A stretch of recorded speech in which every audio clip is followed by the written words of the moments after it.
이사야 선지자 이야기를 오늘 나눕니다. 이사야는 남왕국 유다에서 아하스 왕 그리고 히스기야 왕 시절에 활동한 예언자입니다.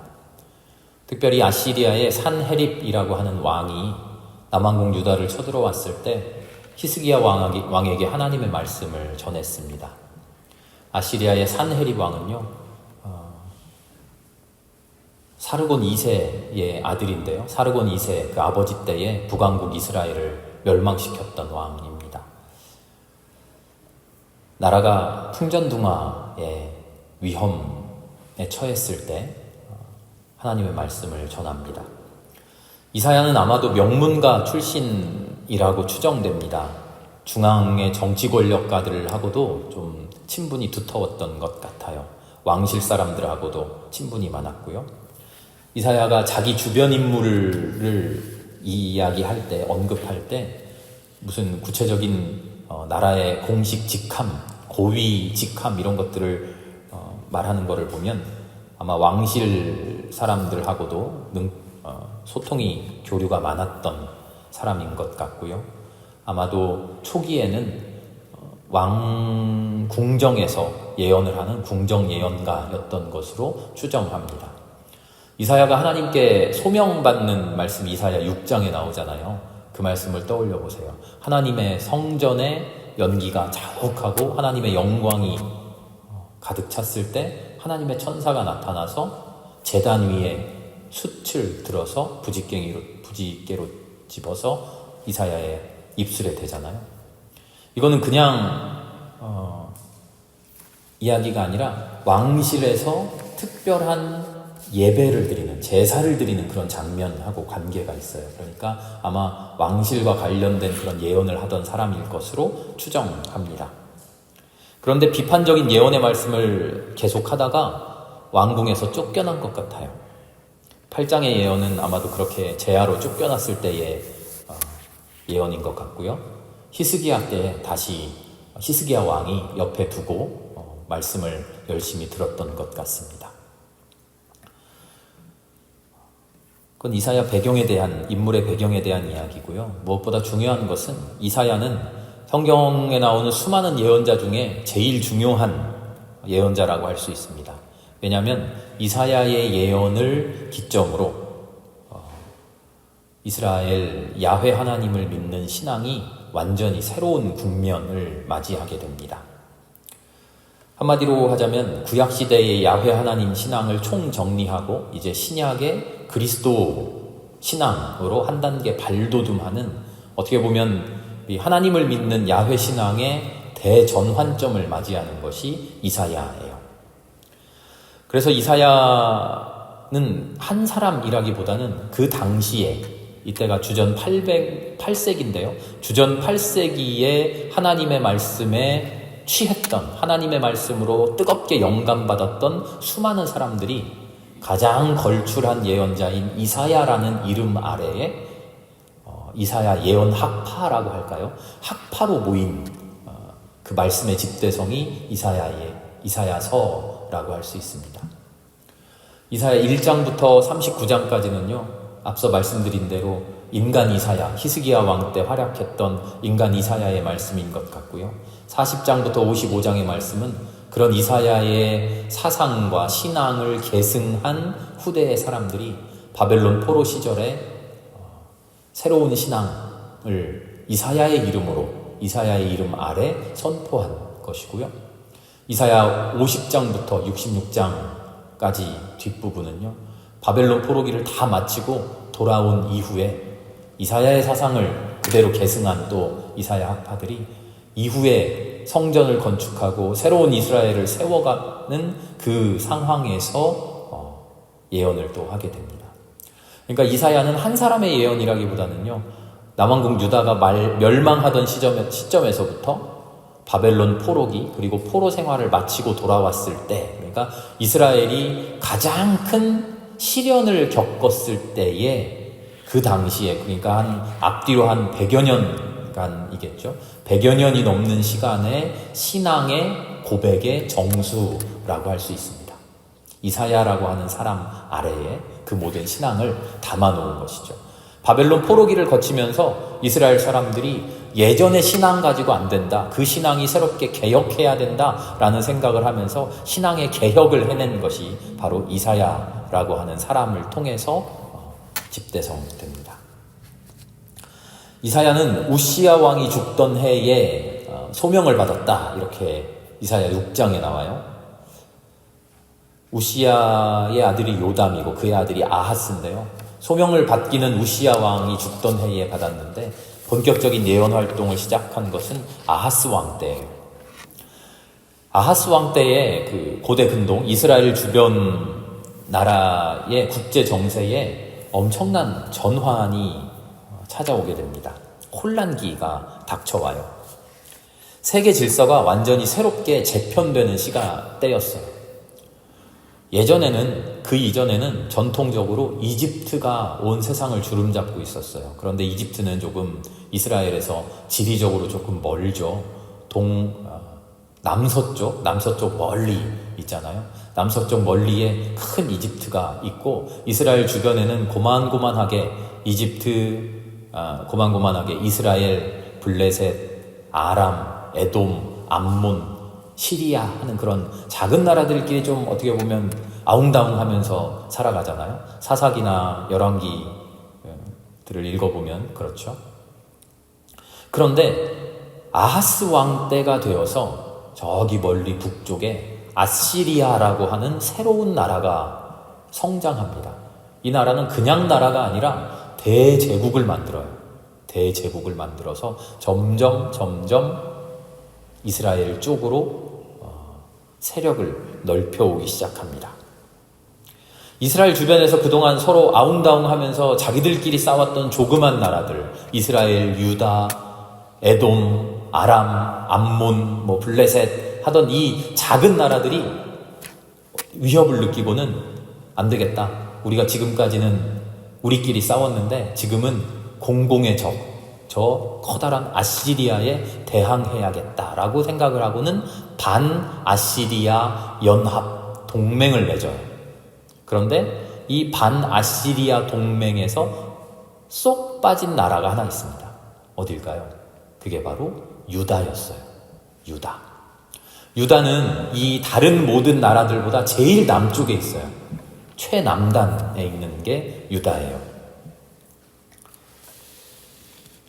유다는 이렇게 생각했어요. 다른 모든 나라들이 아시리아에 반대하는데 오히려 지금의 대세는 세계의 추세는 아시리아가 짱이야. 아시리아에게 잘 보여야지. 오히려 그게 살아남는 길이야. 아하스 왕은 이렇게 생각한 거죠. 그런데 나머지 다른 나라들은 달랐어요. 우리끼리 뭉쳐서 이겨내보자. 연합과 동맹을 맺은 나라들이 보기에는 이 유다가 너무나 얄미워요. 그냥 참여를 하지 않은 것뿐만 아니라 유다가 어디 있다 그랬죠? 최남단에 있다 그랬죠. 아시리아는 어디죠? 북쪽이라 그랬죠. 이 작은 나라들이 동맹한 연합한 나라들이 생각할 때 유다는 우리 지금 뒤통수에 있는 거예요. 우리가 아시리아를 향해서 싸울 때 언제라도 우리 뒤통수를 칠 수 있는 유다가 지금 아시리아 편이 되겠다고 한 거예요.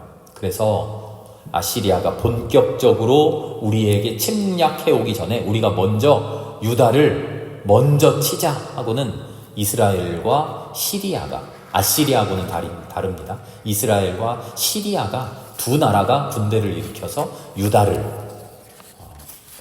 치기 시작한 거죠. 싸움을 걸어온 겁니다. 아하스 왕은 이제 큰일 났어요. 유다는 그렇게 강국이 아니었거든요. 이스라엘과 시리아 두 나라가 이제 쳐들어오니까 아하스 왕이 어떻게 할까 고민하다가 누구에게 손을 내밀었을까요? 우리를 도와주십시오. 아시리아죠. 지금 아시리아의 편을 들겠다고 선언하고 나섰잖아요. 아시리아 편을 들고 우리를 구해 주십시오라고, 우리를 도와주십시오라고 아시리아에게 손을 내미는 참입니다. 그때 등장한 것이 바로 이사야 선지자입니다. 오늘 같이 읽은 8장의 이야기가 7장부터 이어지는 이야기가 바로 그 시절에, 바로 이런 상황에 이사야가 하는 예언입니다. 이사야가 이렇게 예언해요. 이스라엘과 시리아가 무섭습니까? 이스라엘하고 시리아가 두 나라가 손잡고 쳐들어오니까 두려워요? 이스라엘은 고작 이스라엘이에요. 시리아는 고작 시리아예요. 아무것도 아니에요. 그럼 어떻게 합니까? 하나님 안에, 믿음 안에 굳게 서서 오직 하나님께만 의지하십시오.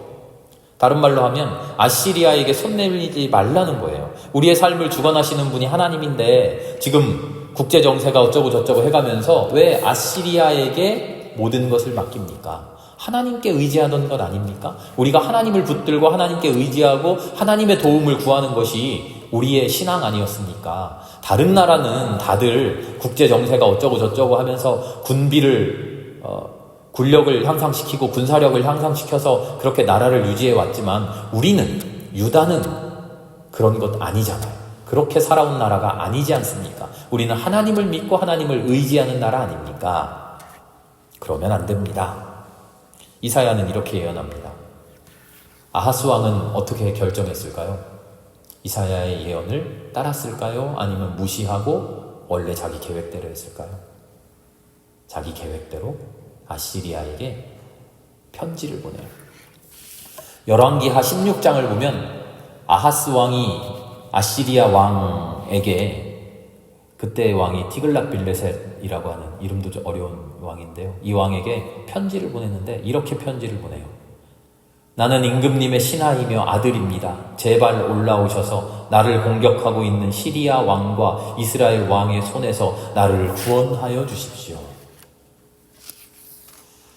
마치 우리가 하나님께 기도하듯이 간절히 구구절절하게 아시리아 왕에게 이런 편지를 보내고, 편지만 보낸 게 아니라 왕궁과 성전의 보물창고를 다 열어서 금과 은을 싹 실어다가 갖다 바치면서 우리를 도와주세요 합니다.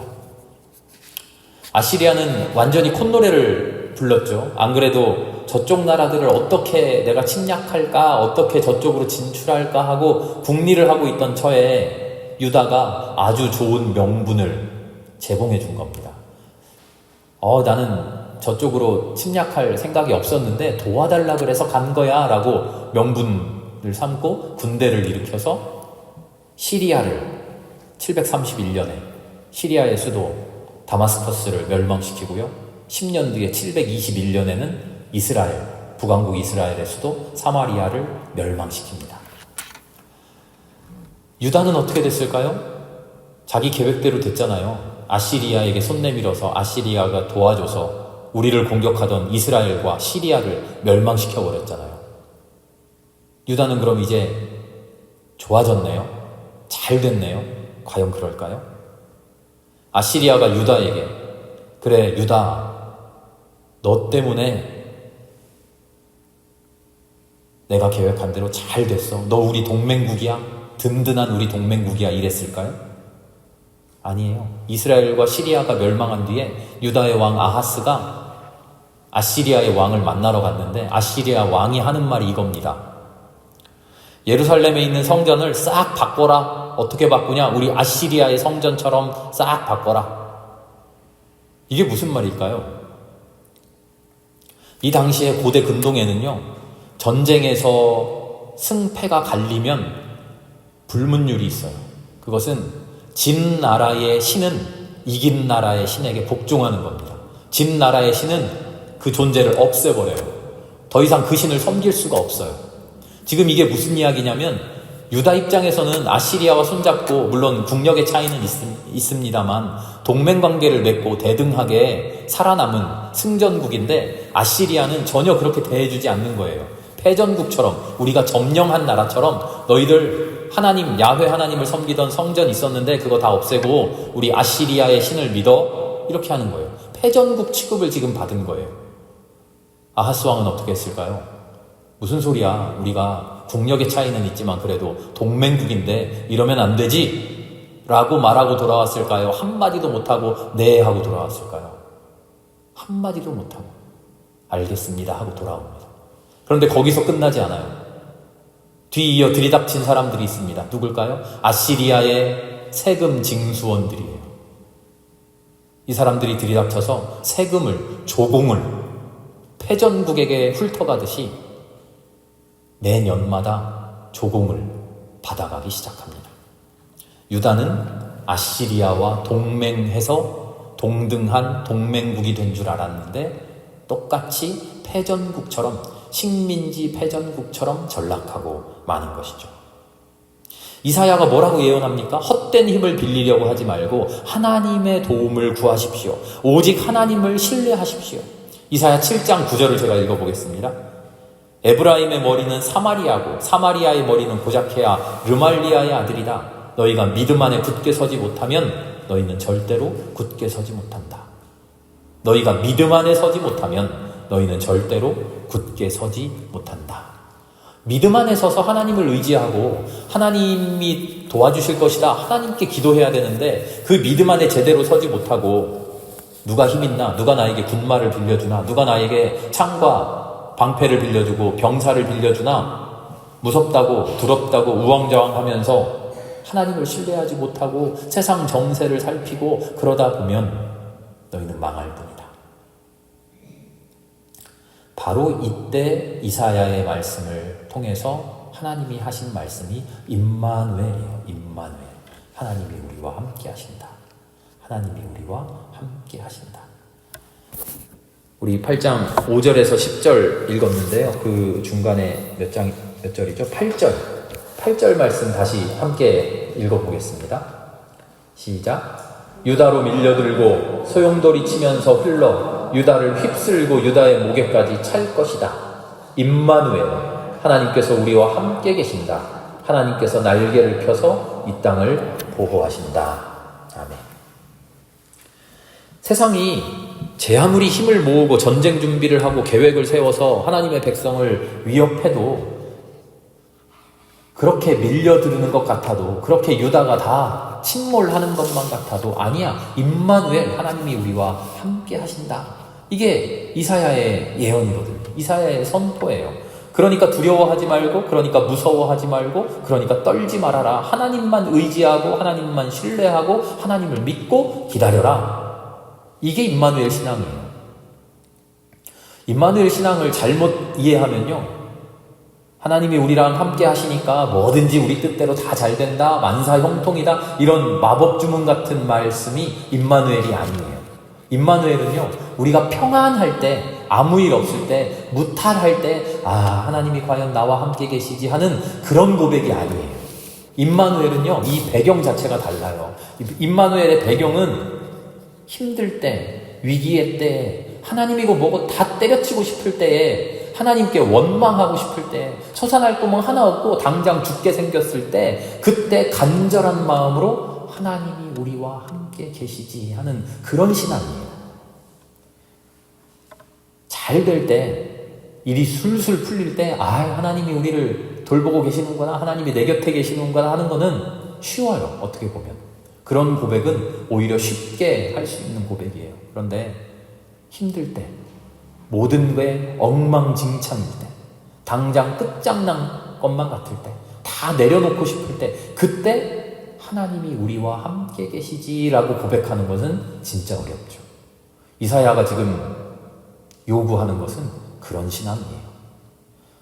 그렇게 어려울 때, 아무것도 할 수 없을 것 같을 때, 인간적인 모든 수단과 방법까지도 다 내려놓고 오히려 하나님께 모든 것을 맡겨라. 내가 할 수 있는 모든 것을 다 하면서 하나님 이렇게 이루어지게 해주세요 하는 게 아니라 그런 것마저도 아무것도 할 수 없을 지경에서 두 손 두 발 다 놓고 항복하면서 하나님이 나를 구해주실 거야 라고 하는 그 담대함이 있겠느냐 하는 거예요. 임마누엘은 바로 그런 고백을 요구하는 신앙입니다. 이사야를 통해서 야훼 하나님을 믿는 신앙에 완전히 새로운 도약이 일어난다고 제가 그렇게 말씀드렸죠. 새로운 혁신, 새로운 변혁을 하기 위해서 이사야는 지금 근본적인 신앙의 단단함을 묻고 있는 거예요. 오직 하나님만 믿고 있습니까? 이걸 확실히 살피는 거예요.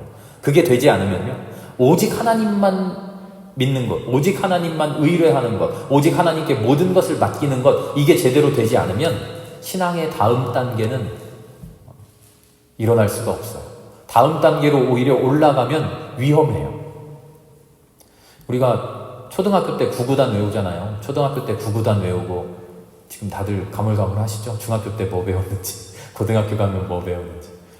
초등학교 때 구구단 외우고 그 위에 올라가면 무슨 방정식 배우고 뭐 함수 배우고 뭐 고등학교 가면 뭐 미분 적분 이런 거 배우잖아요. 구구단 제대로 안 외워놓고 그 뒤에 거, 그 뒤에 거, 그 뒤에 거 풀면 어떻게 됩니까? 선생님이 알려준 공식대로 막 이렇게 하면 어쩌다 한두 문제는 맞출 수는 있지만, 용케 맞출 수는 있지만 근본적으로 수학 실력은 무너져 버리죠. 지금 이사야가 묻고 있는 게 그거예요. 이제 초등학교 졸업할 때가 되어서 중학교 수학 공부해야 되고 고등학교 수학으로 새로운 단계로 넘어가야 돼요. 이스라엘의 신앙의 수준이 초등학교에 머물러 있으면 되지 않고 이제 새로운 국면으로 넘어가야 되는데 이사야가 지금 확인하는 겁니다. 뭐를 확인합니까? 새로운 걸 배우려면 기초가 튼튼해야 되는데 구구단 제대로 외웠는지 확인하는 거예요. 바로 그게 임마누엘이에요. 하나님 나와 함께 계신다 라고 하는 그 확신이 진짜 제대로 있습니까? 이게 제대로 서 있지 않으면요, 이사야의 다른 이야기, 무슨 남은 자라든지 고난받는 종 이야기라든지 보편적 인류의 구원이라든지 새하늘 새 땅이라든지 이런 거는요 다 모래 위에 세운 허상 같은 거예요. 임마누엘 신앙이 제대로 세워지지 않으면 남은 자, 고난받는 종 이런 거는 진짜 하나님의 소명을 받아서 하나님의 뜻대로 일하는 제대로 된 그리스도인 되는 게 아니라 나는 하나님 믿지 않는데 슈퍼 영웅 같은 구세주가 나타나서 우리를 구해주겠지 하는 그런 그릇된 헛된 신앙으로 변질되어 버려요. 임마누엘이 제대로 세워있지 않으면요, 새하늘 새 땅, 무슨 모든 민족의 구원, 모두가 함께 하나님을 섬기는 세상 이런 거는요 하나님의 정체성을 상실하고 다른 종교하고 얼렁뚱땅 다 혼합되어 버려서 좋은 게 좋은 거야 해버리는 근본 없는 신앙으로 바뀌고 말죠.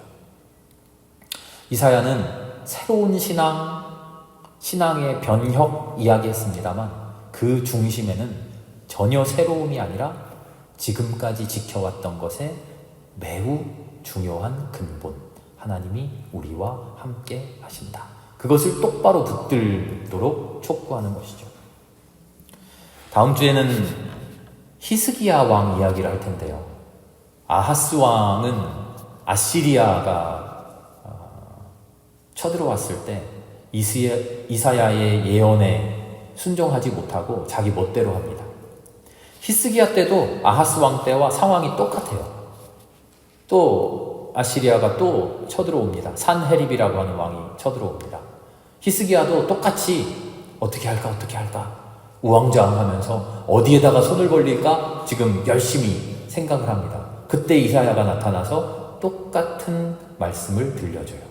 히스기야는 어떤 선택을 할까요? 전혀 다른 선택을 합니다. 그래서 전혀 다른 새로운 삶을 맞이하게 됩니다. 그 이야기를 이제 다음 주에 함께 나누도록 하겠습니다. 함께 기도하겠습니다. 하나님 감사합니다.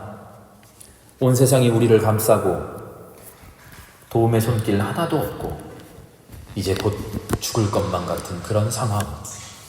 이사야는 그런 우리에게 임마누엘, 하나님이 우리와 함께 하신다라고 선포합니다.